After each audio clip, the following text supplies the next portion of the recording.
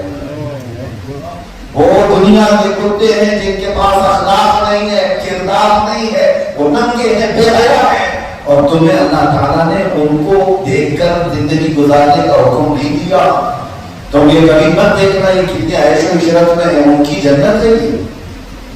تم یہ مت دیکھنا کہ بڑے پیسے والوں کا فیشن الگ ہوتا ہے. نہیں, تمہیں دیکھنا ہے تو صدیق اکبر کی ذات کو دیکھنا ہے تو فاروق اعظم کو دیکھو. اللہ تبارک و تعالیٰ نے تمہیں ان ظالموں کو دیکھ کر جینے کے لیے نہیں بھیجا ہے. اگر آج میں بڑے فخر سے کہتا ہوں, اپنے علاقے میں بھی کہتا ہوں, دنیا چوٹی رکھنے میں شرم نہیں کرتی تو تمہیں داڑھی رکھنے میں کیوں شرم ہے؟ ہاں, آج نوجوانوں کو دیکھا ہے بالیاں بھی پہن لیا, چوڑیاں بھی پہن لیا, نہیں ہے, شرم نہیں آتی. عورتوں کی جو جو چیزیں مرد کرنے لگ گئے, یہ بیچ کا آدمی بن گیا, پھر بھی شرم نہیں ہے. اور نوجوانوں کو ایسا لگتا ہے فیشن ہے, یہ فیشن ہے. اور عورتوں کو کہاں لا کر کے چھوڑ دیا, کپڑے ہی نہیں ان کے جسم پر, ننگا کر کے بازار میں لایا. اور دنیا کہتی ہے کہ فریڈم ہے, آزادی ہے, اس کے خلاف بولو تو پوری دنیا بھڑک جاتی ہے. میں تو یہ کہتا ہوں اگر ہاف کپڑے پہننے کا نام فیشن ہے تو پھر بھینس سب سے زیادہ فیشن ہوگی, وہ تو کچھ بھی نہیں پہنتی. جانور تو سب سے زیادہ فیشنیبل ہوگا, کتے تو کچھ بھی نہیں پہنتے. کپڑے نہ پہننا اور اپنے جسم کا اظہار کرنا اور ننگا ہونا یہ جانوروں کی بھی ہے, تمہارے لیے نہیں, یہ تمہارے اخلاق نہیں.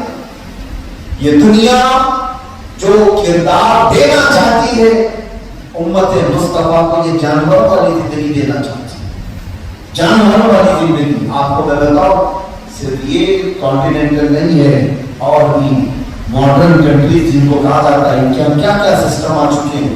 شادی کا نظام ہے ان کے یہاں, جس سے 4 اس سے بچے ہو گئے. نہ بیوی کا تصور, نہ شوہر کا تصور جو جانوروں میں ہوتا ہے. کیا چیزیں یورپ کی دھرتی پر دیکھنے کو ملتی ہے. بچوں کو پوچھو تو ان کا باپ ہی نہیں پتا ہے. یہ کس کا معاشرہ ہے؟ یہ جانوروں کا.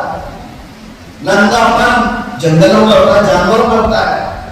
باپ کا عطا پتہ نہ ہوگا, یہ جانوروں میں ہوتا ہے. استنجا کرنے کے سلیقے نہ ہونا, یہ جانوروں میں ہوتا ہے, انسانوں میں نہیں. انسانوں کو اعلیٰ اخلاق اگر کہیں سے مل سکتے ہیں تو وہ گنبد خضرا کی چھاؤں نہیں مل سکتے. یورپ کے امریکہ کے ننگوں کے دربار میں کچھ نہیں ملتا سوائے جانور بننے کے, انسان کچھ نہیں بنتا. ہاں, انسان اگر کہیں بنائے جاتے ہیں تو گنبد خضرا کی چھاؤں میں بنائے جاتے ہیں.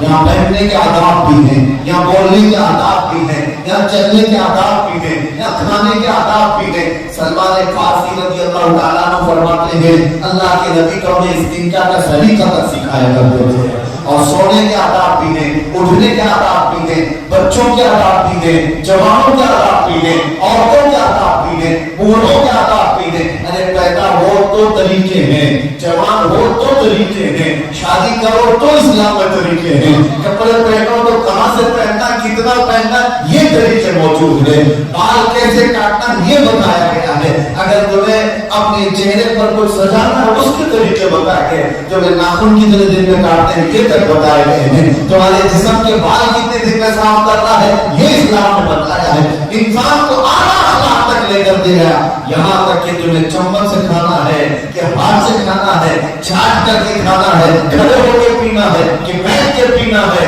اس زندہ کے سلیقے اور طریقے کس نے سکھائے؟